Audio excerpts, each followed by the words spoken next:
sige, at vi ikke bruger jeres licenspenge på noget ordentligt. Og ved I hvad, jeg vil faktisk rigtig godt i gang. Lad os lige starte hele shitet med at komme af med nogle licenspenge. Her.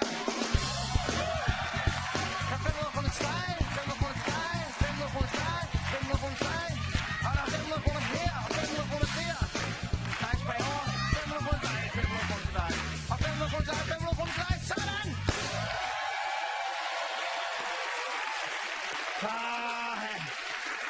Så er vi i gang!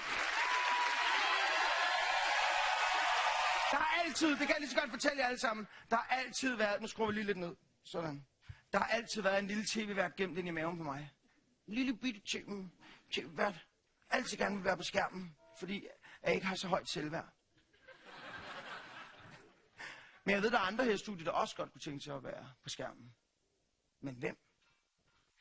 Jeg tror lige, jeg vil løbe ud og finde vedkommende. Lad os gå med.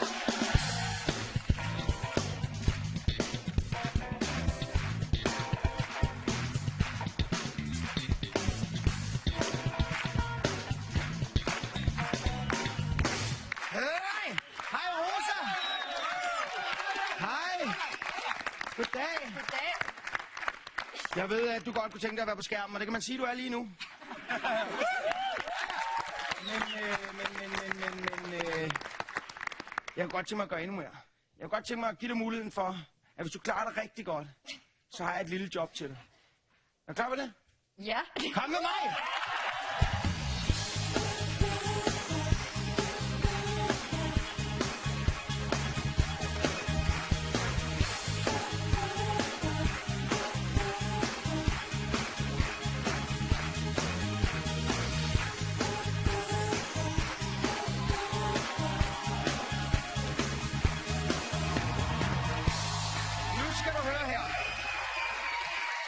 Nu skal du høre her. Og du skal ikke læse det endnu, det er snyd. En live her gang. Ja. Jeg vil godt give dig muligheden for, at hvis du klarer dig rigtig godt til det her, så skal du læse og klare nyhederne her klokken 15 minutter over 9. 21.15. Nej, vejret. Vejret? Vi tager nyhederne. Ej, vi driller. I vejret. Og det er live. Forstår du det? Det er vejret. Ja. 21.15. Direkte her på DR1. Og det er nok den udsendelse, der har flest seere på DR1 overhovedet. For Danmark elsker vejr. Fordi vi ikke rigtig har noget. Godt. Det kræver, du klarer det godt. Og her der er et tv-kursus, jeg vil give dig mig her. Kom ind her, tak. Det her det er tv-kurset. Det går ud på, at der er en prompter her, den skal du læse op af. Ja. Så skal du kigge ind i skærmen, mens du gør det.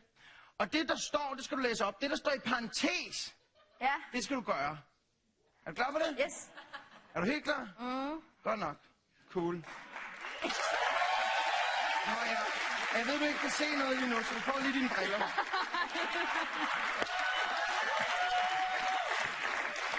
Godt. Yes. Sådan. Så kan du se. Yep.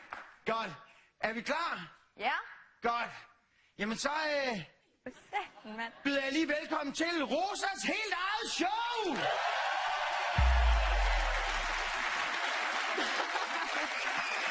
Værsgo! Helt stillhed til Rosa. Ej, der må godt være lyd på. Velkommen til mit helt eget show. Godt. Du skal kigge. Hele livet har jeg drømt om at stå lige her. Nej, nu skal jeg hjælpe dig. Du skal kigge ind i kameraet. Nå, det kamera. Der er et kamera. Der er jo så mange. Ja, Jeg kender det er dem mine godt. kameraer. Ja, undskyld. Det er mine. Der er også dem, der ligger ude foran min hoveddør. Du skal bare stå her. Du skal blive derovre. Og der, skal jeg kigge der? Ja, og ikke stå inden for en skærm. Ej, det her bliver svært, kan jeg mærke. Du valgte til at få din vilje. Stå der på det hvide kryds, og der bliver du. Og så kigger du derind og læser de ord op for helvede. Godt. Nå, lad os køre. Du læser de ord op, der står der. Gør det, der står i parentesen, og vi kører nu. Jeg gør det, der står. Ja. Ja. Godt. Læs op.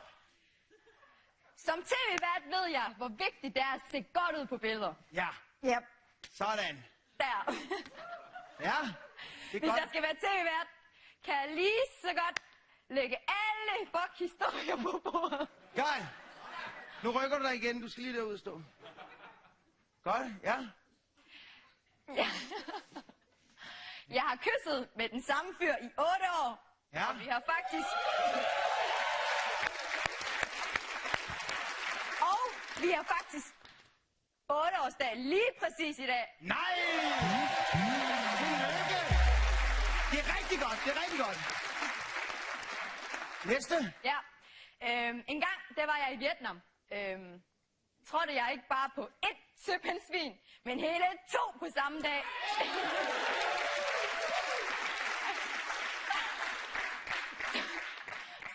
Nej. Kom så, du skal læse. Ja. Så for at fjerne smerten, sagde jeg til de lokale, at min kæreste måtte hjælpe mig. Og hvad var det, stod lige en gang? På en lidt underlig måde. Hvad var det for en måde, din kæreste skulle hjælpe dig på? Jamen, de sagde det eneste, der hjalp, det var urin. Tissede din kæreste simpelthen på det? Jamen, det gjorde pisse ondt, og den var hævet og alt muligt. Virkede det? Nej, altså, de sagde, at jeg skulle pisse på den, eller pisse på min fod, og så skulle jeg samtidig tage min klipklap og sådan banke. Ja, hvad laver du egentlig på det her billede? Nej! Nå. Vi fortsætter dit show. Kom videre. Og jeg er ikke særlig god til det der med det der tis. Da jeg passede min forældres kiosk i Skanderborg, brød jeg så meget sammen med grin, at jeg tissede på i stedet. Nej, det er godt det her. Temmelig pinligt. Ja, det var min historie. Håber, at I kan bruge mig som jeres nye vært. Du gjorde det fabelagtigt! Virkelig godt. Det er rigtig godt. Nå. Nej. Ved du hvad? Jeg har en, du lige skal hilse på. Inden for vejret er han værets svar på David Letterman. Giv en rigtig stor hånd til Søren Jacobsen.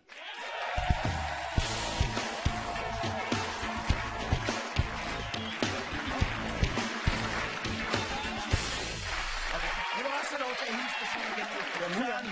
Søren, du vil gerne sige noget til Rosa. Jamen det vil jeg gerne, Rosa. Du skal være med i programmet Vores Vejr her i aften. Det er live. Nej. Det er lige herude fra Islands Brygge. Og vi har faktisk rigtig meget travlt, fordi det er om cirka 30 minutter, at vi er på. Rosa, jeg er stadig med dig. Jeg er stadig med dig. Sådan, giv en hånd.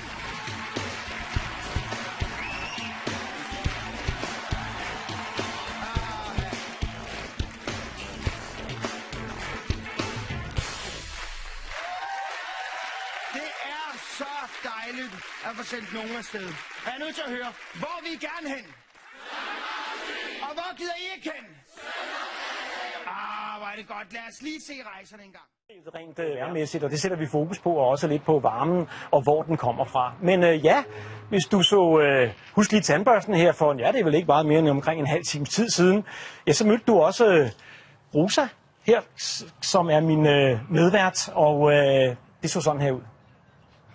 Du vil gerne sige noget til Rosa. Jamen det vil jeg gerne, Rosa. Du skal være med i programmet Vores Vejr her i aften. Det er live. Nej. Det er lige herude fra Islands Brygge. Og vi har faktisk rigtig meget travlt, fordi det er om cirka 30 minutter, at vi er på. Rosa, jeg er stadig med dig. Jeg er stadig med dig. Sådan, giv en hånd.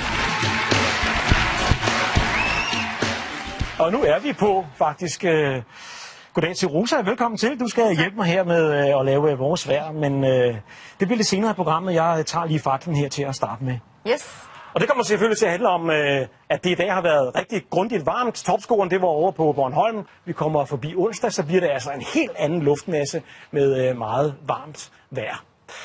Og så er det blevet tid til, at min hjælper Rosa her skal prøve at have sin debut og prøve at opsummere lidt, hvordan vejret det går hen og bliver her i morgen, eftermiddag og her i de kommende dage.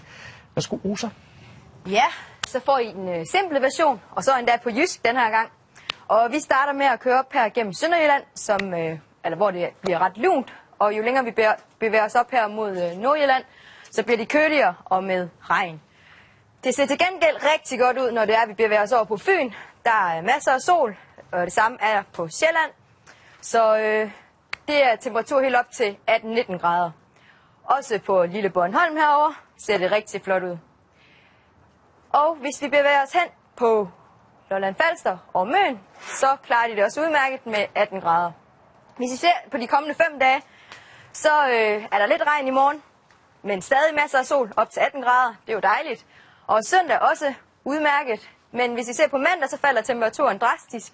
Og det bliver lidt køligere, og vinden tager godt nok af. Men hvis vi ser på onsdag, så kommer vi med regn igen. Sådan. Rigtig flot gået her. Kan vi få en applaus fra publikum? Ja. Det klarer du stor fint, synes jeg i hvert fald. Jo, tak. Tusind tak skal du have. Ja, det er sværere, end man lige går, tror. Hvad siger du? Det er sværere, end man lige... Ja, der er meget, man skal huske på, ja. Vi er tilbage igen på mandag med Morgesvejr. Farvel. Hej, hej. Så helt rent ærmæssigt, og det sætter vi fokus på, og også lidt på varmen.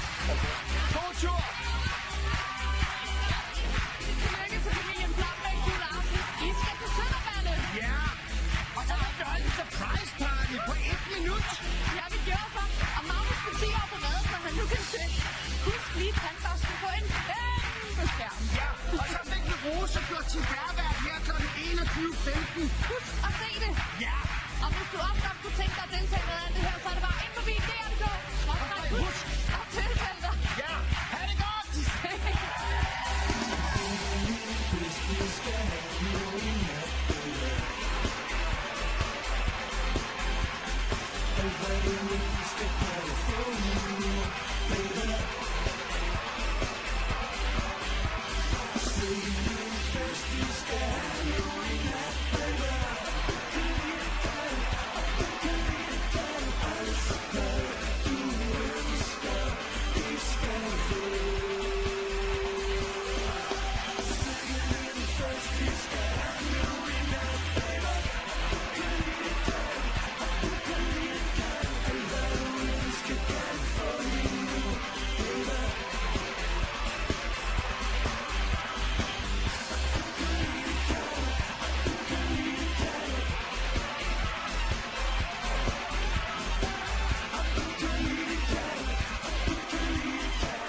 Tusind tak for et brag af et show.